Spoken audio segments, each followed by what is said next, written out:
بسم اللہ الرحمن الرحیم۔ السلام علیکم ایم جی فیملی، کیسی ہے؟ آج میں ایم جی فیملی کے لیے مزیدار سا کھٹ میٹھے سے کالے فالسوں کا شربت لے کے آئی ہوں۔ کالے فالسے جو ہیں اس کے متعلق میں آپ کو بتاتی ہوں۔ اللہ تعالیٰ کی گرمیوں کے موسم میں بہت بڑی نعمت ہے۔ یہ ٹھنڈے ہوتے ہیں، یہ ویسے کھائیں یا اس کا شربت بنا کے پئیں، دونوں صورتوں میں بہت فائدہ مند ہوتی ہے۔ یہ دماغ کو ٹھنڈا کرتا ہے، دل کو تقویت دیتا ہے، بہت ہی مزیدار سا کھٹ میٹھا سا اس کا فلیور ہوتا ہے۔ یہ میرے پاس 1 kg فالسا ہے، ساتھ ہی 1 kg میرے پاس چینی ہے جو میں اس میں شامل کروں گی۔ اس میں کوئی CMC GMC کچھ شامل نہیں کروں گی، یہ ہائیجینک ہے۔ یہ میرے پاس ایک پتیلی ہے جسے میں نے مل کے کپڑے سے ڈھانپ لیا ہے۔ اس طرح کور اس کو میں نے کر دیا ہے۔ جو میں فالسوں کو بلینڈر کروں گی تو جو میرا گودا بنے گا وہ میں اس کے اوپر اسے سٹینڈ کروں گی۔ اب میں اپنے فالسوں کو بلینڈر کرتی ہوں۔ میں نے فالسوں کو بلینڈر کیا، اس کو اتنا بلینڈر کرنا ہے آپ نے کہ جتنا جیسے ایک چٹنی کے اس میں آ جاتا ہے، اس کو اس طریقے سے آپ نے بلینڈر کرنا ہے، اچھے سے بالکل باریک ہو جائے۔ اس کے بیج وغیرہ بھی آرام سے ہو جاتے ہیں، اسے بلینڈر کرنے میں کوئی تنگی نہیں ہوتی، آپ آرام سے اس کو بلینڈر کر سکتے ہیں۔ دیکھیں کس طرح سے میرا یہ فالسوں کا شربت جو ہے تیار ہو رہا ہے، بہت ہی مزیدار ہوتا ہے۔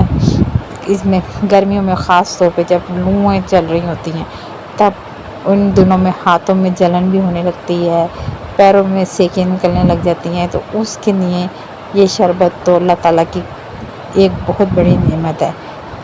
اب میرا یہ فالسے بلینڈر ہو گئے ہیں، یہ دیکھیں بالکل ایک چٹنی کی شکل اس نے اختیار کر لی ہے۔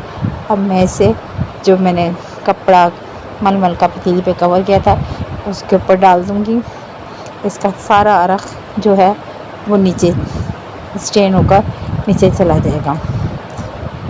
بالکل اس طرح سے آرام سے ہلکے ہاتھ سے آپ نے اس کو سٹین کرنا ہے تاکہ آرام سے اس کو کوئی جلدی سے نہیں کام ہوگا، بہت ہی آرام سے، کیونکہ کپڑا باریک ہوتا ہے، پانی اس کا تھوڑا سا چھلکا وغیرہ ذرا موٹا ہوتا ہے اور اس کو سٹینڈ کرنے میں تھوڑا سا ٹائم لگتا ہے۔ تو یہ طریقہ جو ہے ہمارے بڑوں کا بتایا ہوا طریقہ ہے، ہماری نانی دادیاں اس طریقے سے اس کو سٹینڈ کرتی تھیں کہ مل کا کپڑا لیں، پتیلی پہ کور کریں اور اس کو چلا لیں۔ اب اس پہ میں تھوڑا سا پانی ڈال کے آہستہ اس کو چلاؤں گی تاکہ اس کا سارا رخ نیچے چلا جائے اور صرف اوپر گودا رہ جائے۔ یہ دیکھیں اس کا بالکل جو کلر تھا فالسوں کا وہ اب چینج ہو گیا، سارا رخ نیچے چلا گیا اور جو گودا تھا وہ وائٹ اس میں ہو گیا۔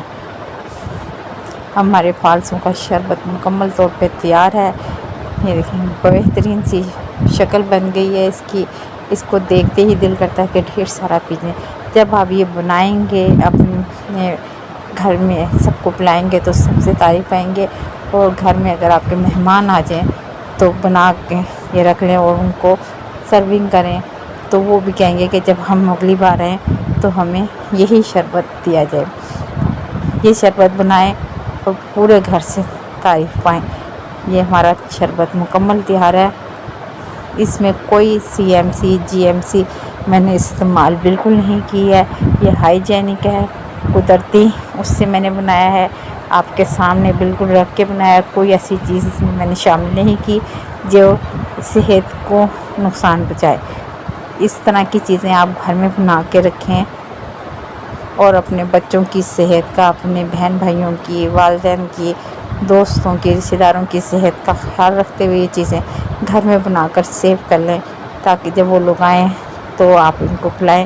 اس کا ایک گلاس اگر آپ صبح نہار منہ پی لیں تو سارا دن آپ کو گرمی محسوس نہیں ہوگی اور توانائی بھی آپ کو رہے گی، دماغ بھی آپ کا ٹھنڈا رہے گا، اس سے کوئی وہ نقصان نہیں ہوگا۔